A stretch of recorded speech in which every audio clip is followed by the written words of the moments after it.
মঞ্জুরুল আহসান খানকে দেখলাম সদস্য পদ ফিরিয়ে দিয়েছে কমিউনিস্ট পার্টি। আচ্ছা, বাংলাদেশের কমিউনিস্ট পার্টি ওনাকে দল থেকে বহিষ্কার করেছিল এর আগে।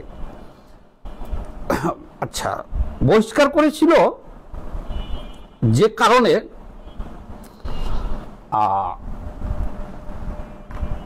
যাক, সেটা আমি পরে বলতেছি। তো এই যে মঞ্জুরুল আহসান খানকে কমিউনিস্ট পার্টি থেকে বহিষ্কার করা হয়েছিল, সদস্য পদ সহ স্থগিত করে দিয়ে একেবারে বহিষ্কার করে দেওয়া হয়েছিল মঞ্জুরুল আহসান খান। তার অপরাধ ছিল কি, যে উনি আওয়ামী লীগ সরকারের পক্ষে কথা বলেছেন। আওয়ামী লীগ সরকারের পক্ষে ওনার কথা চলে গেছিল। উনি বলেছিলেন ঢাকা রবিবার 3 জানুয়ারি 2021 উনি একটা বক্তব্য দিয়েছিলেন যে সরকারের বিরুদ্ধে ষড়যন্ত্র চলছে। আচ্ছা, তাহলে এই কথাটা বলছে, তাহলে উনি কি হলো, আওয়ামী লীগের পক্ষে চলে গেল কথাটা, সরাসরি সরকারের কি হলো, পক্ষে চলে গেল কথাটা, আওয়ামী লীগের পক্ষে চলে গেল না, যে আওয়ামী লীগ সরকারের বিরুদ্ধে ষড়যন্ত্র হইতেছে। এই বক্তব্য দেওয়ার কারণে মঞ্জুরুল আহসান খানকে কমিউনিস্ট পার্টি থেকে সদস্য পদ সহ ওনাকে বহিষ্কারই করে দেওয়া হয়েছে। এখন আমি কথাটা বলি যে একজন মঞ্জুরুল আহসান খান কে এক পাল্লাই দিবেন, মুজাহিদুল ইসলাম সেলিমকে বাদ রাখলাম, আর বাকি কমিউনিস্ট পার্টির, টোটাল কমিউনিস্ট পার্টির যারা আছেন সব, একদম সভাপতি সেক্রেটারি যারা নেতৃত্বে ছিলেন এতদিন সহ, যারা এখন আছেন এটা সহ, টোটাল কমিউনিস্ট পার্টি এক পাল্লাই দিবেন। মুজাহিদুল ইসলাম সেলিমকে আমি কিন্তু সাইডে রাখলাম। জামাত ইসলামের কাছ থেকে দাড়ি পাল্লাটা নিবেন। ওনাদের দাড়ি পাল্লাটা অনেক বড়, কারণ ওনাদের দাড়ি পাল্লা দিয়া মাইপে মেপে বেহেশতে দোজখে মানুষ পাঠাবে, সেহেতু ওনাদের দাড়ি পাল্লা নিয়ে এক পাশে আপনাদের ওই সিপিবির সকল নেতা যারা আছে, কর্মী আছে, কর্মীগুলো বাদই দেন সব। এমনকি ওনাদের যে মুক্তি ভবন আছে, সেই মুক্তি ভবনটা যদি এক পাল্লায় তুলে দেওয়া যায়, আর মঞ্জুরুল আহসান খানকে যদি এক পাল্লাই দেন, তাহলে মঞ্জুরুল আহসান খানের পাল্লা ভারী হবে। এই হলো এক কথা। আরো এক কথা বলি, এবার মঞ্জুরুল আহসান খানকে আপনি সরাই রাখেন, এক পাল্লায় যদি আপনি মুজাহিদুল ইসলাম সেলিমকে দেন, আর বাকি এক পাল্লায় পুরা কমিউনিস্ট পার্টির সব উঠবেন আর মুক্তি ভবনটা তুলে দিবেন, মুজাহিদুল ইসলাম সেলিমের পাল্লাটা ভারী হবে। কি হবে? ভারী হবে। আচ্ছা, আমি এবার বললেন এই কথাটা, যে অনেকেই বলবেন যে আপনি কমিউনিস্ট পার্টি নিয়ে কথা বলার কে? এটি হলো আপনাদের একটা ভুল দর্শন। কারণ আমি এখন কথা বলতেছি কোনো পার্টির পক্ষ থেকে না, কোনো পার্টির প্রতিনিধি না, তাদের প্রতিদ্বন্দ্বী না। আমি আওয়ামী লীগ নিয়ে কথা বলি, বিএনপি নিয়ে বলি, জামাত নিয়ে বলি, জাতীয় পার্টি নিয়ে বলি, বামপন্থী, আমি সব দল নিয়ে কথা বলি। আমি একজন রাজনৈতিক বিশ্লেষক হিসেবে আমি যতটুকু বুঝি আমি বিশ্লেষণ করি। এই যে গতকালকে একটা ভিডিও বানিয়েছি, এই কয় ঘন্টা হয়েছে দেখেন, 10,000 ভিউ হয়ে গেছে শুধু ফেসবুকে। দেখেন গতকালকারটা এখানে আছে, দেখেন 10,000 ভিউ হয়ে গেছে এখনই, এই 16 ঘন্টাতে। আবার ইউটিউবে গেছে ভয়েস অফ ফ্যাক্টে, সেখানে 38,000 ভিউ হয়ে গেছে। 38 আর 10 48,000 লোক আমার গতকালকের লাইভটি 16 ঘন্টার আগে আপলোড করছি, এটা দেখছে। 48,000 লোক দেখছে। তো এটা আরো লোকে তো দেখবে, তাহলে আমার কথা তো শোনে মানুষ। আমি তো দীর্ঘদিন ধরে রাজনীতি নিয়ে কথা বলি, কাজেই এটা মনে করেন না যে আমি কমিউনিস্ট পার্টি নিয়ে কেন কথা বলতেছি, কথা বলার অধিকার আছে কিনা, বা আমি কি রাজনীতি বুঝি, বা আমার কি দল অনেক বড় নাকি, আমার পার্টি, এখানে কোনো প্রতিদ্বন্দ্বিতার বিষয় না। আমি একজন রাজনৈতিক বিশ্লেষক হিসেবে আমি কথা বলতেছি। আচ্ছা শুনেন,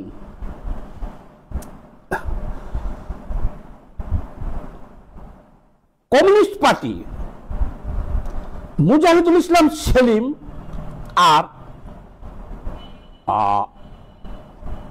মঞ্জুরুল আহসান খান যদি না থাকে কমিউনিস্ট পার্টি, তাহলে কমিউনিস্ট পার্টি আর থাকে না। ওটা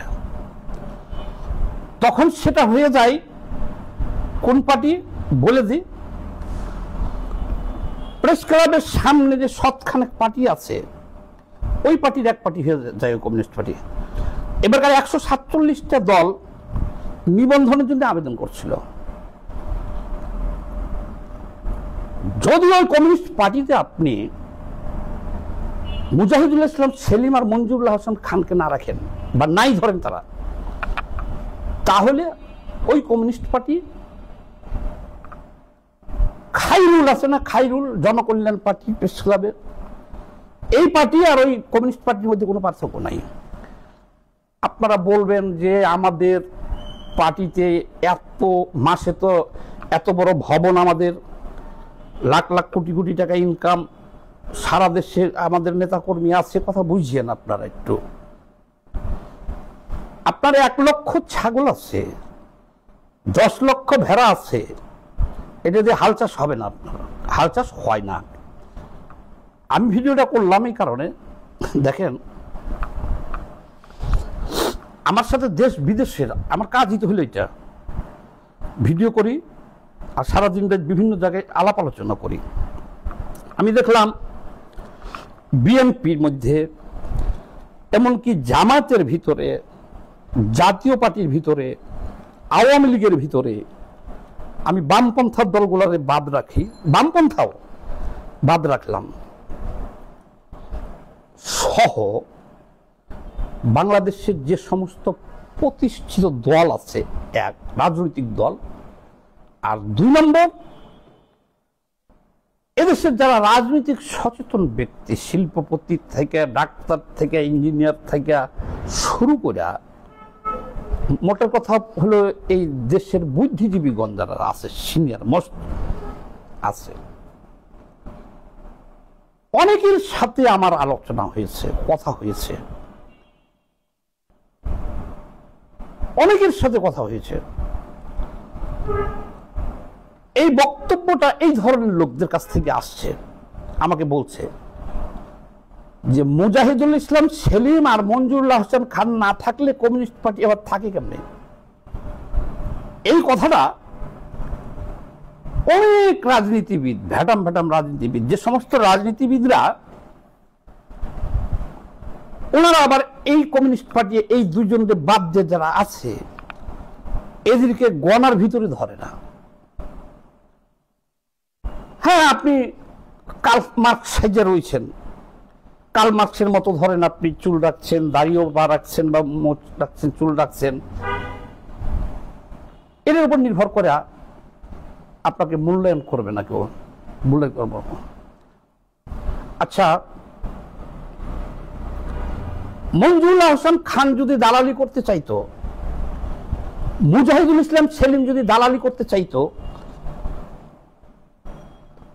তাহলে আপনারা,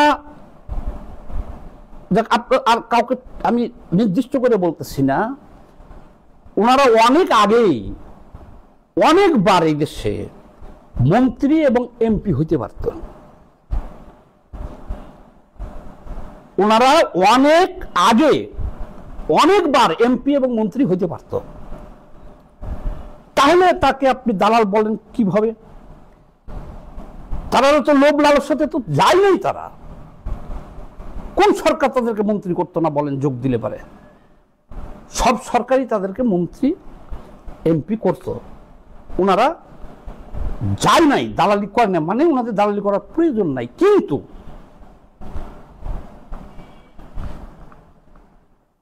ওনার এই কথাটা বলার কিন্তু অধিকার আছে। যেমন ধরেন, আপনারা মনে করতেছেন যে শুধু আওয়ামী লীগ সরকারের বিরুদ্ধে বলতে হবে, বিরুদ্ধে বলতে হবে, বিরুদ্ধে বলতে হবে, বিরুদ্ধে বলতে হবে। উনি পক্ষে বলে ফেলার কারণে উনি বহিষ্কার। এটা তো কোনো রাজনীতি হলো না, এটা দূরদর্শিতার অভাব। আজকে 100% প্রমাণিত যে মঞ্জুরুল হাসান খান যে বলছিল যে সরকারের বিরুদ্ধে ষড়যন্ত্র হইতেছে, ওনার কথাটা বলা 100% রাইট ছিল। এবং উনি যে এখানে জ্ঞানের পরিচয়, উনি যে একজন দূরদর্শী রাজনীতিবিদ, এটা প্রমাণ। আমি মনে করি এই কথাটা, এখন দেশের কি অবস্থা দেখেন, এখন আপনি আওয়ামী লীগের বিরুদ্ধে বলেন, আমরাও বলছি, আপনি আওয়ামী লীগের বিরুদ্ধে 15 বছর বললেন, আর একদিন আওয়ামী লীগের পক্ষে বললে বহিষ্কার হয়ে যাবেন, মহাভারত অশুদ্ধ হয়ে যাবে, এমন তো কোনো কথা না। আপনি যদি আওয়ামী লীগের পক্ষে 100 বার বলেন, বিপক্ষে 100টা মিছিল করেন, বিপক্ষে বলেন, আপনি একদিন না, আপনি 5 দিন যদি আওয়ামী লীগের পক্ষে বলেন, পক্ষে চলে গেছে, আপনি কথা বলছেন পক্ষে চলে যাচ্ছে, তাহলে আপনি বহিষ্কার হয়ে যাবেন। আপনার তো এই ক্ষমতাটাই তো থাকতে হবে রাজনীতিতে, যে সরকারের পক্ষে, মানে কমিউনিস্ট রাজনীতি করি আমরা, কেউ দালাল বলবে এই ভয়ে আপনি সরকারের পক্ষে বলতে পারবেন না। কিন্তু দেখা যাচ্ছে যে এই কথাটা বলাটা আমাদের উচিত। তাহলে মঞ্জুরুল হাসান খান যে কথাটা বলেছিল, উনি একজন বীর মুক্তিযোদ্ধা। উনি দেখতেছে যে জামাতিরা একটা ভয়াবহ ষড়যন্ত্র করতেছে, উনি ঠিক থাকতে পারে নাই, উনি সরকারকে সতর্ক করছে। উনি তো আপনাদের সরকারের বিরুদ্ধে আন্দোলন করতে না করে নাই, বা উনি যে আন্দোলন করবে না তাও করে নাই, কিন্তু উনি এই জিনিসটা চাই নাই যে 71-এর ঘাতক জামায়াত শিবিরেরা এই সরকারকে ফেলে দেখ। এটা একজন মুক্তিযোদ্ধা চাইতে পারে না, উনিও চাইতে পারে না। উনি ওনার জায়গাতে 100% রাইট ছিল। কিন্তু আপনারা যারা আছেন কমিউনিস্ট পার্টির, আপনাদেরকে তো এটা বলতেই হবে সরকারের বিরুদ্ধে। শেখ হাসিনা সরকারের বিরুদ্ধে বলছেন, ঠিক আছে, একটানা 15 বছর বলছেন, তো আপনার তো পক্ষে বলার ক্ষমতা নেই আপনার। কারণ কি, আপনাদের ওই দূরদৃষ্টিও নাই, ওই জ্ঞানও নাই। আর আপনি বলবেন না সরকারের পক্ষে একটা কারণে, আপনাকে তখন ওই বামপন্থী কিছু ছাগল পাগল রাস্তার লোক, এরা আপনাদেরকে দালাল বলবে, যে সরকারের দালাল, সরকারের দালাল। এই ভয়ে আপনারা বলতে পারবেন না। কিন্তু আপনি যদি সরকারের বিরুদ্ধে হাজারো দিন বলেন, সরকারের পক্ষে আপনি 10 দিন বলতে পারবেন। এটাই রাজনীতি, এটাই নিয়ম। যখন আপনারা দেখলেন যে 71-এর ঘাতক রাজাকাররা এরা একটা গভীর ষড়যন্ত্র করে, এটা উনি অনুধাবন করতে পারছিল, উনি বলছে, এখন আপনাদের অবস্থানটা কি? এখন যাক, ভিডিও অনেক বড় হয়ে যাবে, আমি আরো ক্লিয়ার করে কথাটা বলে দিই। কারণে মঞ্জুরুল হাসান খান, মুজাহিদুল ইসলাম সেলিম, এদের কোনো পার্টি লাগে না, পার্টি না। বাংলাদেশের মানুষ তাদেরকে চেনে, বিশ্বে বাংলাদেশের যারা বসবাস করে তারা এই দুটি লোককে চেনে। ডাকসুর প্রথম ভিপি 71-এর মুজাহিদুল ইসলাম সেলিম, তাকে আপনারা কমিউনিস্ট পার্টি ধারণ করতে পারেন নাই, বেইজ্জতি করছেন। মঞ্জুরুল হাসান খান তাকে আপনারা ধারণ করতে পারেন না, বেইজ্জতি করছেন। আপনাদের আর রাজনীতি কোথায় আছে মিয়া? হ্যাঁ, এই মঞ্জুরুল হাসান খান যদি যে কোনো একজন রাজনৈতিক দলের নেতাকে যদি ধমক দেয় বা একটা থাবড় মেরে দেয়, সেখানে কেউ কাউন্ট করবে না। এই মঞ্জুরুল হাসান খান শেখ হাসিনা থেকে শুরু করে খালেদা জিয়া, তারেক জিয়া শুরু করে যে কাউকে ফোন দিয়ে ধমক দেওয়ার ক্ষমতা রাখছে এই ব্যক্তিরা। এটা আমরা জানি না, আমার বিশ্লেষণে এবং বহু জায়গা থেকে এটা পাইছি, আমি তথ্য কালেকশন করে লাইভটা করলাম। এগুলো জ্ঞানী গুণী লোকেই বলছে। শেখ হাসিনাকে ফোন করিয়া বা সামনে একটা ধমক যদি দিয়ে দেয় মঞ্জুরুল হাসান খান, সে ক্ষমতা ছিল এবং দিলে সেটাকে তারা কাউন্ট করবে না, এটাকে তারা গ্রহণ করবে। কিন্তু আপনারা এই দুটো লোককে বাদ দিয়ে যারা আছেন, এরা একটা ধমক দিয়ে দেখেন তো, অত দূর যাওয়া লাগবে না। এই প্রেস ক্লাবের এইখান দিয়ে যারা আছে বিভিন্ন দলের ফুট লেভেলের নেতারা, একটা ধমক দিয়ে দেখেন তো, লগে লগেই বেঁধে লাগব। আমি কথা কেন বলতেছি, এই যে ওজন, এই যে ব্যক্তিত্ব, এখন আমি যদি আমার ওয়েট বলি যে আমি 1 লাখ টন, এটা হবে? কিন্তু যদি সারা বিশ্ববাসী, দেশবাসী সবাই যদি বলে যে না ভাই আপনি ওজন 1 লাখ টন, তাহলে তো মাপার দরকার নেই, 1 লাখ টনই আমি। তাহলে এমন একটা সর্বনাশ। আর একটা ব্যাপার হলে শুনেন, যে নেতৃত্ব ছিল 5 বছর, মূলত সভাপতি সেক্রেটারি নেতৃত্বে তো এই দুইটা লোকই তো সবকিছু মুভ করে, এদেরকে তো দেখা যায়, বাকিগুলো না। এদের দেখলে কি বিপ্লবী মনে হয়? একজন বিপ্লবীর চোখ, মুখ, হাঁটা, উঠা, বসা, কথা, বক্তব্য দেখলে আপনি বুঝতে পারবেন বিপ্লবী। মুখ দেখলে বুঝতে পারবেন যে এটা শিকারী বিড়াল। কিন্তু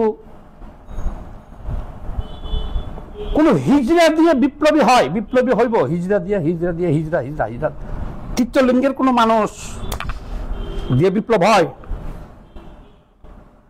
বিপ্লবীর যে কথার তেজ, কাজের তেজ, বিপ্লবীর চেহারা দেখে তো মানুষ ভয় পাবে। বলবেন যে তাহলে হিজড়াকে আপনি ঘৃণা করলেন, তুলনা করলেন। না না, হিজড়াকে ঘৃণা করি না, হিজড়াকে ভিক্ষা দেওয়া যায়, ভালোবাসা যায়, কিন্তু হিজড়ার কাছ থেকে বিপ্লব আশা করা যায় না। তো ভিডিওটা অনেক বড় হয়ে যেতেছে। আমি পরিশেষে বলতে চাইতেছি এই কথাটা, যে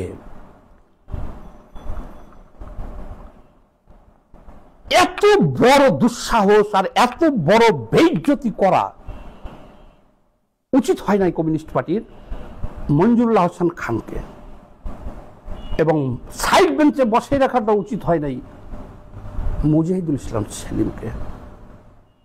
ওনাদের কিছুই করা লাগবে না। উনি যে বক্তব্যটা দিয়েছিল, সরকারের পক্ষ গেছিল, তার সাথে আলাপ আলোচনা করা উচিত ছিল। আমি মনে করি আপনাদেরও বলা উচিত ছিল। ওই কে ছাগল পাগল টোকাই মোকাই সরকারের দালাল বলবো, এর জন্য আপনি সত্য কথা বলবেন না। সরকারের হটাইতে গেলে তো 15 বছর আন্দোলন করছেন, আপনারা করছেন, সবাই করছেন, করবেন, আন্দোলন তো অব্যাহত থাকবে। কিন্তু যদি দেখেন এর মধ্যে কোনো ঘাতক বা পাকিস্তানি রাজাকার এরা যদি ষড়যন্ত্র করে ঢুকে যায়, তাহলে সরকারকে সতর্ক করার দায়িত্ব আপনারও, আমারও, এই দেশের সকল মানুষেরই। এই আপনারা সাবধান হন, ক্ষমতা কিন্তু নিয়ে যেতেছে ঘাতকের দল। অতটুকু দূরদৃষ্টি সম্পূর্ণ নেতৃত্ব কমিউনিস্ট পার্টিতে নাই, সিপিবিতে নাই। আপনারা যারা নেতৃত্বে আছেন বলেন যে আপনি এত মানে ফাউল, কিছুই বুঝে না, এই বুঝে না, সেই বুঝে না।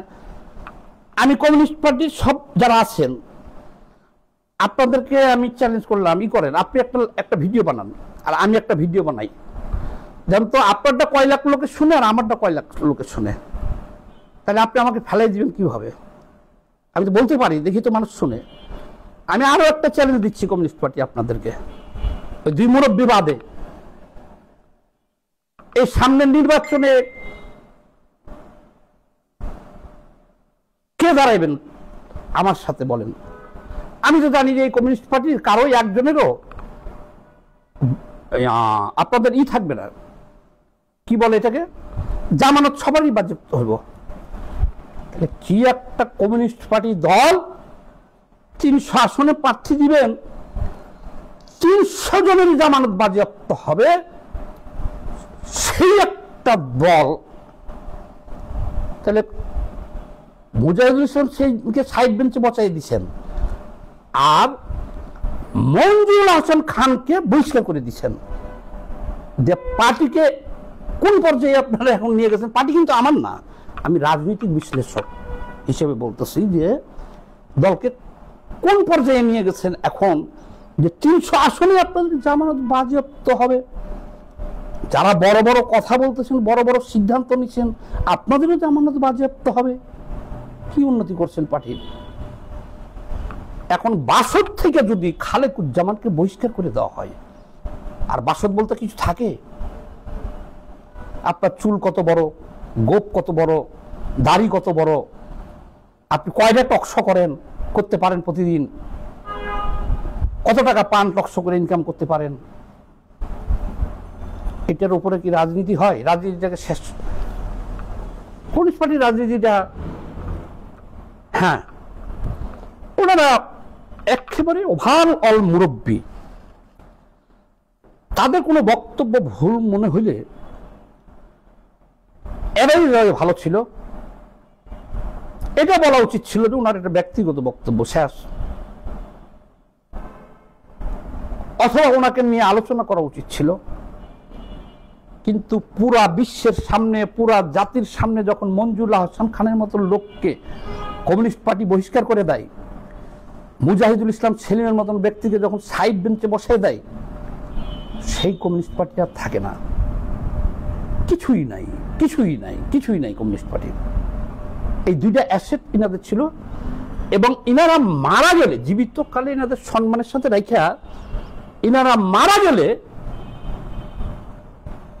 ওদের বড় করে ছবি সামনে রাখা, যেমন আরো ওনাদের যে মণিসিংহ সহ আরো যারা অতীতে ছিল তাদেরকে যেমন সম্মানের সাথে রাখছে, ইনারা মারা গেল, ইনাদের ছবিগুলো অফিসের সামনে বড় বড় করে রাখা রাজনীতি করার দরকার ছিল। রাজনীতি, আমি কয়েকটা কথা বলে শেষ করব। ওই দিন দেখি একজন বলতেছে, শায়ের ভাই, শায়ের জুলকার নাইয়ের শায়ের, আমার তো প্রায় কথা হয়, উনি কি বললো, মাথায় চুল নাই মোচের বাম্পার, এরকম কি একটা কথা বললো, যে টাকলা মাথা মোচে বাম্পার, কথাটা আমি ভুলে গেলাম, জুলকার নাইন শায়ের। আর শাহেদ আলম যে কথাটা বলছিল একদিন, বললো আলাপে, এটা এখানে বলাই যাবে না, তারপর বলবো নি, মায়ের মাঙ্গে বাল নয় পোলার মুখে চাপ দাঁড়িয়ে, যে শাহেদ আলম। যত অনলাইনে যারা যেখান থেকে বক্তব্য রাখে সবার লগে আমাদের যোগাযোগ আছে, কথাবার্তা হয়। আজকে যে বক্তব্যটা রাখলাম এটাও আমি একটা বিশ্লেষণ করলাম, এবং এটা দীর্ঘদিন ধরে, যেহেতু আমি বামপন্থী রাজনীতির খাতায় নাম লেখানো আছে, ধর আমি রাজনীতি কিছুই বুঝি না, আমি সফল না, তারপর নামটা যেহেতু বামপন্থী লাল ফ্ল্যাগে আছে, এই কারণে সর্বমহল যেখানে যাই, যোগাযোগ হয়, এনাদের ব্যাপারগুলো আমাকে জিজ্ঞেস করে, তাদের মতামত দেয়। তা আমি তেমন মতামত দেই না, তাদের মতামতগুলা আমি নোট করে রাখি, সর্বমহলের মতামতগুলো নোট করে রাখি। এবং এই সর্বমহলের মতামতের ভিত্তিতে একটা রেজাল্ট আমি দাঁড় করিয়েছি, কিন্তু আমি ভিডিও বা লাইভ দীর্ঘদিন থেকে করবো মনে করি নাই। কিন্তু আজকে যখন দেখলাম যে মঞ্জুরুল আহসান খানের সদস্য পদ ফিরিয়ে দেওয়া হয়েছে, তো মনে করলাম আজকে লাইভটা আমার করাটা উচিত। তারপরে আমাকে আপনি মূল্যায়ন করবেন না, তুচ্ছতাচ্ছল্য করবেন, আমার সাথে দাঁড়ালে তো আমার সমান ভোটও পাইবেন না। আসেন ঢাকা ৮ থেকে কে দাঁড়াবেন? কমিউনিস্ট পার্টির দাঁড়াই। আমি মেয়র নির্বাচনে আমার অ্যাকুরেট হিসেব নাই, তাও তো প্রায় মনে হয় ১৫,০০০ ভোট পেয়েছিলাম ঢাকা দক্ষিণ থেকে। তাহলে আমি ভোটে দাঁড়াইলে ১৫,০০০ লোক ভোটও দেয়। আমি একটা ভিডিও করে ছাড়লে লাখ লাখ লোক দেখেও, তাহলে আপনি আমাকে মূল্যায়ন তুচ্ছতাচ্ছিল্য করবেন কিভাবে? আর তুচ্ছতাচ্ছিল্য করলে আমার কিছু আসে না যায়, আসে না যায়ও না।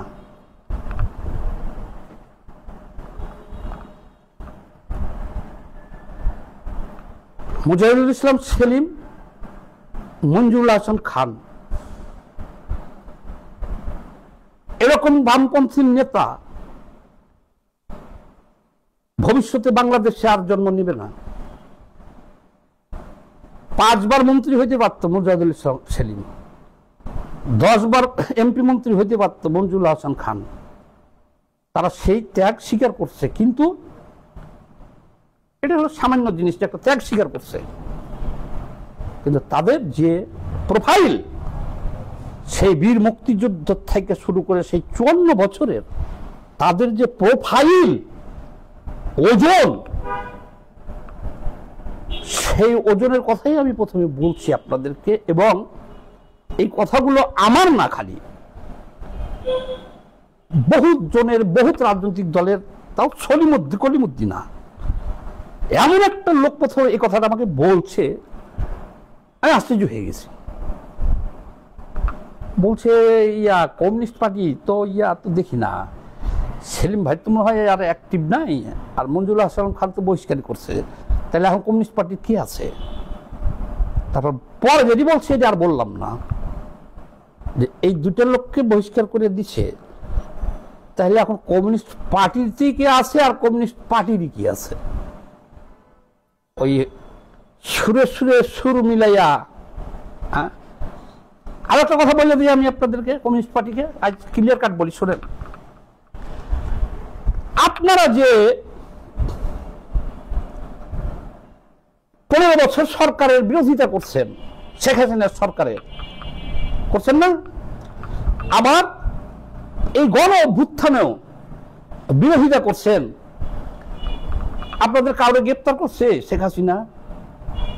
মারছে, গুলি করছে, সব নেতাকে তো গ্রেপ্তার করছিল, আপনাকে করে নাই কেন ভাই? ১৫ বছর যে গালাগালি করছি, আমরাও গালাগালি করছি, ভোট ডাকাত মোট ডাকাত বলে গালাগালি করছি, আপনাদের আমাদের গ্রেপ্তার করে নাই কেন বলেন দি? এত বড় একটা বিপ্লব হলো, আপনাদের কয়জন মারা গেছে কমিউনিস্ট পার্টির? কোথায়? বা এই শীর্ষ নেতা গ্রেপ্তার করেনি কেন আপনাদেরকে? তাহলে কি আপনারা দালাল? না না না না, আপনারা আওয়ামী লীগের দালাল না। আপনাদের নেতার খাতাতে কাউন্টই করে না তারা। যাদেরকে কাউন্ট করছে যে এরা আমাকে ক্ষমতাচ্যুত করতে পারে, এদের ক্ষমতা আছে, এরা আমার জন্য বিপজ্জনক, সেগুলোর পটাপট পটাপট ধরছে আর জেলে নিচ্ছে, ধরছে আর জেলে নিচ্ছে। ১৫ বছরে কমিউনিস্ট পার্টির কারে কারে ধরছে বলেন তো? কয়দিন গ্রেপ্তার করছে আপনাদেরকে? কেন গ্রেপ্তার করে নাই? তখনও গ্রেপ্তার করে নাই, এখন যে সরকার আছে এরাও গ্রেপ্তার করবে না, আগামীতে বিএনপি সরকার আসবে তারাও গ্রেপ্তার করতে পারবে না, করবে না। আপনারা যত খুশি প্রেস ক্লাবের সামনে যাইয়েন, মাইক টাঙ্গিয়া বাপ মা তুলে গালাগালি করবেন, বাপ এবং মা সহ তুলে গালাগালি করবেন, আমি গ্যারান্টি দিলাম কেউ গ্রেপ্তার করবেন না আপনাদের। কেন গ্রেপ্তার করবে না? আপনাদের গণাই তো ধরে না।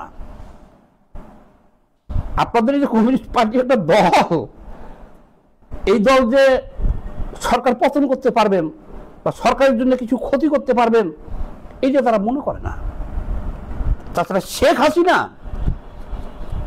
তার আপন বোন, এমনকি তার বাপ বঙ্গবন্ধু যদি মনে করত যে আমার ক্ষমতার পথে বাধা, তার বিরুদ্ধে অ্যাকশন নিত।